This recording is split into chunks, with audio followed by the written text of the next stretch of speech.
just want to get comfy cozy. We all just want to get comfy cozy, you know what I mean? Guten Tag, my friends. I am coming to you almost live. It's not a live video, but I'm so far behind schedule on filming this that it might as well be live. From the only semi-presentable corner in my new apartment here in Vienna. So, welcome. Everywhere else is just boxes on boxes on boxes. Today, I wanted to talk about my biggest insecurities as an artist. Wow, what a fun topic.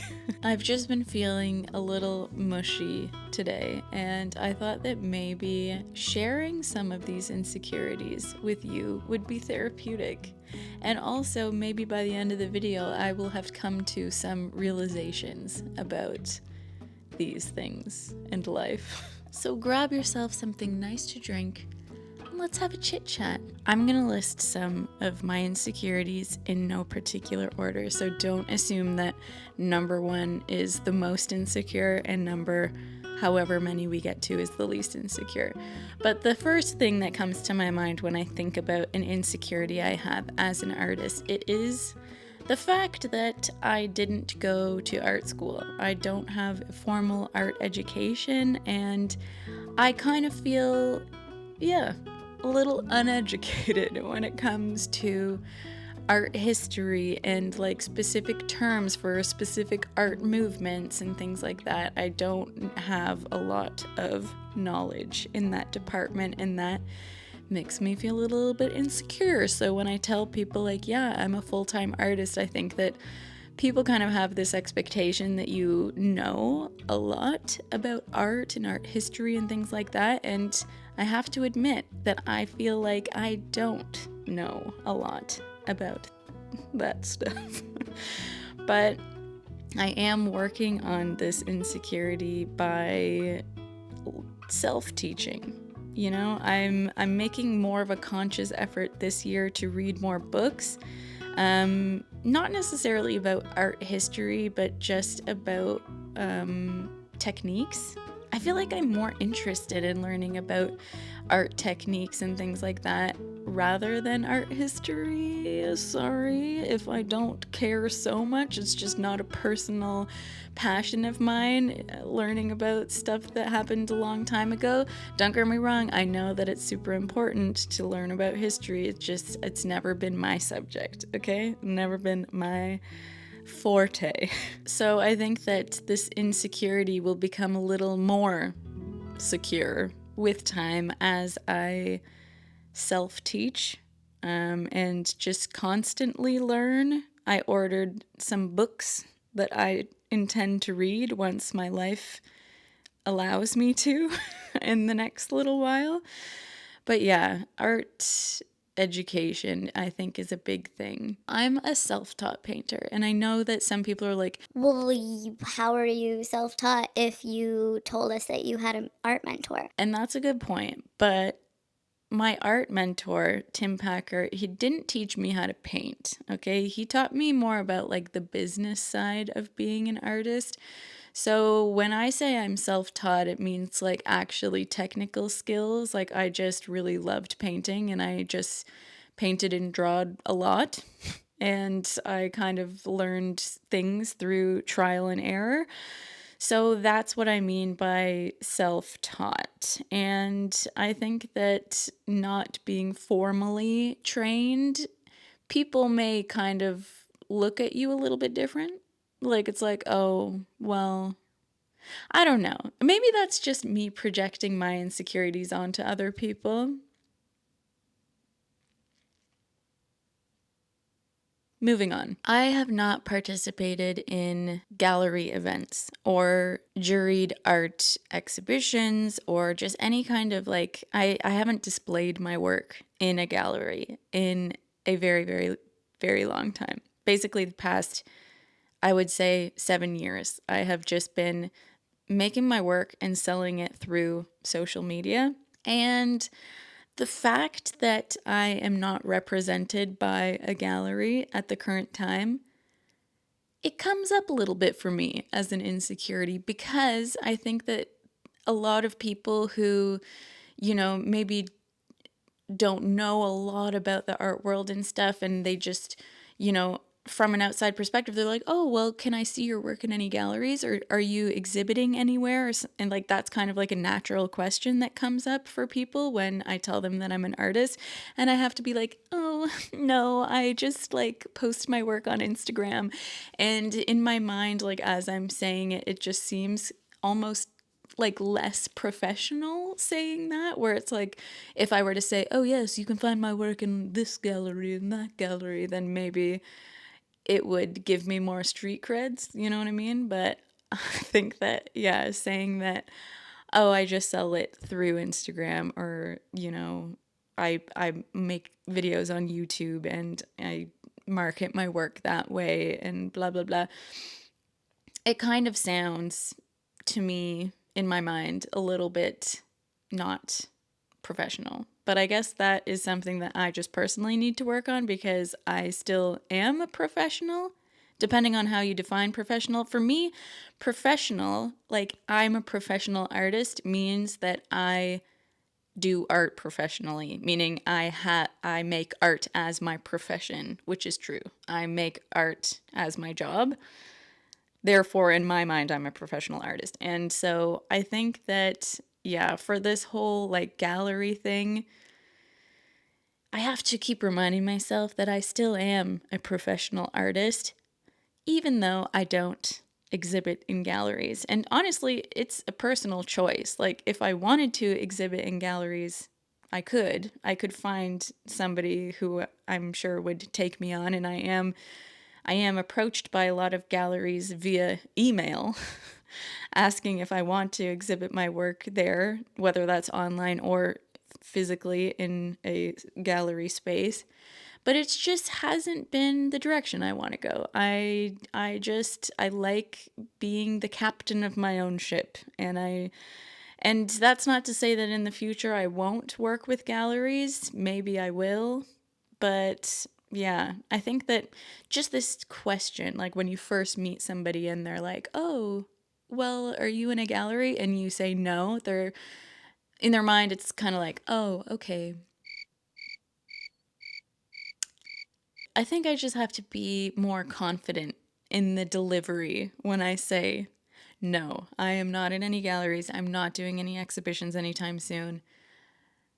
I'm an Instagram artist, biatch. Another thing that I feel insecure about is how I look at some of my friends who have more or less normal jobs. Not normal, like, I mean, more structured jobs, like maybe a 9 to 5 or whatever. I have friends who are doing all kinds of different things, and they work so hard, and I see how hard they work and how, their job can be super stressful sometimes and yada yada. And sometimes it makes me feel like I'm not doing enough, or I have almost like this guilt that it's like, oh, wow, I can take a break whenever I want, but you can't. You have to go and show up for your job every single day. You have a boss to answer to, that kind of thing. And sometimes I think to myself, am I working hard enough? Like, I don't know, but maybe that's just like this kind of North American hustle culture that we have all fallen victim to in the past, where it's just like, you gotta work so hard. And I think I do work hard, but not in the same way as I see my other friends working. And I guess that kind of difference sometimes makes me feel like, am I doing enough? Am I working hard enough? Am I making as much progress as I should be? And that's another insecurity, is the fact that I'm going on 9 years of being a full-time artist, and this being like my only job. And sometimes I feel like I haven't made as much progress as I should have, because 9 years is a really long time. And I think my 22-year-old self would probably have thought that, oh, in 9 years, like, I'm gonna have, my own gallery or my own very specific art style where, like, oh, like the Brooke Cormier paintings are like flying off the shelves, and like, I don't know. I don't even know what I was expecting, but I think that sometimes I'm like, wow, have I really made a lot of progress? I think that, I guess that's kind of like natural for people to always be wanting more. And that's something I'm working on, I think, is just taking a step back and acknowledging the how far I have come in 9 years. And just, realizing like, okay, I'm going at my own pace, It's been a crazy 9 years, like these, like just moving overseas, moving back, like all this kind of stuff. So many life changes, and at the end of the day, art is my passion and it is my job, but it's not my whole life. So I think I kind of have to realize that, I still want that balance. So even if I'm not making as much progress as I think I should have or I should be, at least I am also prioritizing my life, not just my work. But anyways, I am very fortunate to have this job, and I think I'm just doing the best that I can. I'm just doing the best that I can. Another insecurity is something that I've already talked about on my channel with my Easter egg video that I made a couple months ago. And that is making art that means something. So I'm not going to talk too much in depth about this because I did go all in that video. So I will link it here somewhere if you would like to watch that later. But basically what I talk about is the fact that I feel insecure sometimes about making art that doesn't have a strong message behind it. So, whatever. I'm painting a pretty flower or a pretty landscape or a pretty still life, and there's no real meaning there. And then I kind of think like, okay, am I really making a difference? Am I really, like, what am I doing? I'm just painting something pretty. I'm not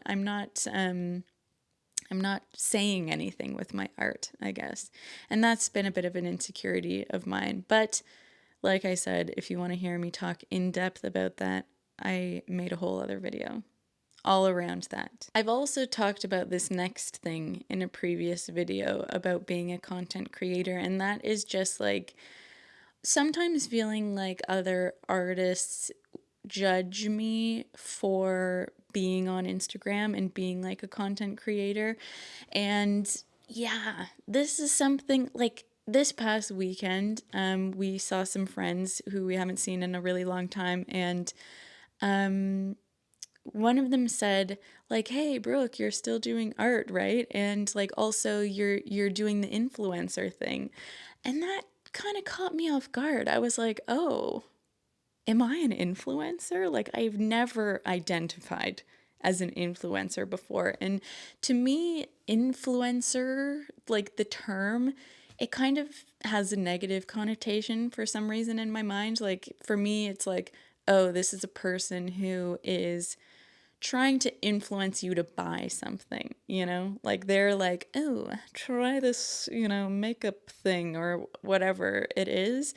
And I've never thought of myself as an influencer because I'm like, I'm not influencing. The only thing I'm trying to influence is for you to buy my work so that I can just keep painting pretty much. But so when people are like associating me and the fact that I am like, sharing my work online and stuff and then tying the word influencer to it, I don't particularly love that, I kind of think like, okay, I identify as an artist. I don't identify as an influencer or as a content creator for that matter. But like I said, I also made another video about that whole content creation debacle. So another one. Wow, you have so many videos to watch. I'm gonna link that one up here as well for you. Something else that is more of like a new insecurity of mine has been being consistent with the person I am online and the person I am in the real world. Like personality wise, I guess you could say. Because I really want to be authentic.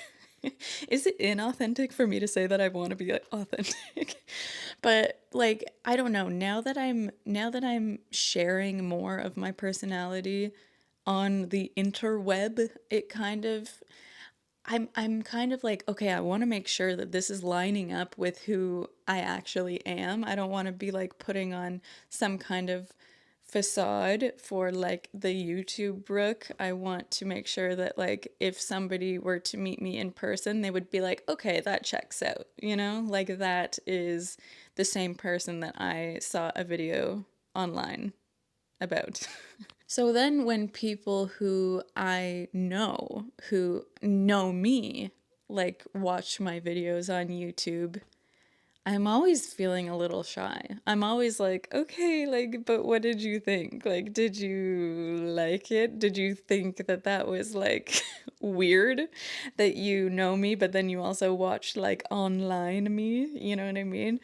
That's just something I'm a little bit like, I guess, insecure about because I just want to make sure that I don't know, that things are lining up, that things are checking out. And what I have noticed is that I think I have a different voice when I film myself rather than when I actually talk to people in the real world. Like, if I hear a recording of myself when I didn't know I was being recorded and I'm, for example, just like talking to my husband or something, I sound like a little chipmunk. It's like I have such a high pitched voice when I think when I'm talking, you know, to I don't know. And then when I'm filming myself, just me and you right now, I feel like I have this kind of more sultry, like deeper voice that I put on for some reason. So that's been interesting for me to discover that I have two different voices. So if you ever meet me in the real world and my voice is like maybe 2 octaves higher, I don't know what to say. I don't know what to say. Another insecurity that I have, wow, I have a lot of insecurities, I'm realizing, is the fact that throughout this entire career of mine as an artist, I have been pretty much doing it all solo. I think that at this point in my career, I should be having some kind of team. I should be delegating more. Currently, I only have one person that I am delegating to. Shout out to my friend Danny, who is taking care of my partnerships email. So basically, what he's doing for me is organizing sponsorships for YouTube so that I can actually make money off of doing this. So I hate negotiating and doing all that kind of stuff. So I'm very grateful that he's taking that care of that for me. But that's kind of the only thing that I've delegated. Everything else I'm doing myself. I'm doing the emails, I'm doing the website maintenance, the packaging and the shipping, the painting obviously, the filming, the editing, the planning, the blah, blah, blah, blah, blah. It's just me. And so many people in the past have told me, girl, why? Just hire somebody to do it. And in my mind, I'm like, yeah, that's a brilliant idea. I should definitely do that. And then I just never do. And now it's been 9 years and I'm still doing it solo. And I feel like I shouldn't. But I think that I just have these like, I don't know, like these, is it trust issues? Do I have trust issues? Like I can't delegate because I don't trust that anyone will do as good of a job as me? This is probably less of an insecurity and just maybe more of a character flaw. But I'll work on that. I will work on that. Everybody tells me, everyone, even today, someone in my German class said, "Why don't you hire an editor for your YouTube channel?" And I was like, yeah, I should. But at the same time, for me, I think that so much of creating videos is in the editing. It's not just the filming, it's not the script, it's in the editing. And I think I'm still developing my own editing style and kind of like seeing, it's an art in itself. And so, how do I delegate something like that when I don't even know? I think I need to figure out exactly what my style is, and then I can maybe find an editor who can try to exactly replicate that style. But at this point, I'm like, I can't. It's all me, baby. Anyhow, I think that that's it. I think that that's all the insecurities at the moment that I can think of. And I'm sure that there are more buried deep under here in the mind. But those are just the things that came up for me as I was talking. So I don't know. I think that I just wanted to share that in case, maybe you had the same feeling about one or two or 10 of those things that I just discussed. And maybe you don't feel so alone in that department. And if I'm the only one who feels like this, then good to know. I also think that so much of these insecurities are just in my head, And it's always the case that you are your worst critic, and it's true. That is true, I think. It's human nature to care about what other people think. You want to be accepted by the group so that you're not left out in the cold to starve. It's just human nature, okay? But at the end of the day, other people's opinions are not the thing that matter, and I think that's exactly where these insecurities are stemming from. It's from other people's, or what I think other people's opinions are, even if it's not even necessarily true. It's just like a narrative that I'm making up in my mind half of the time. So anyway, it's just navigating this crazy thing called life, am I right? Quite therapeutic in the end to talk openly about my insecurities on the internet for all to hear. And also reflect on what the cause is of these insecurities. And I think what it boils down to is capitalism. Anyway, I hope that you enjoyed this video. Thank you for hanging out with me today. I actually had an entirely different video planned for you for this Friday. But it's a very special one, and I was only 1/3 of the way done, and I didn't want to rush it. I wanted this one, the next one, to be something that I'm really proud of, and so you can look forward to that in the next video. But I hope that you enjoyed this one nonetheless, and maybe got something important done as we hung out today. If you did, let me know what it was. Let me know what you were working on, if you were working on something. And yeah, as always, I really appreciate your time. And you can leave me whatever comment you want. Maybe you can air out some of your own insecurities on here, or share some insights on how you have overcome some of the insecurities that perhaps I have at this moment in time, in which case I would very much appreciate hearing that. No matter where you are, what you're doing, what time it is, what year it is, I hope that you're doing well and that you're having a good day. As always, peace and love. I'll see you in the next video. And just so you know, if you're new here, I do upload every other Friday. And that's a promise I've made to myself, and I intend to keep it. I'm Brooke Cormier, and I'll see you next time.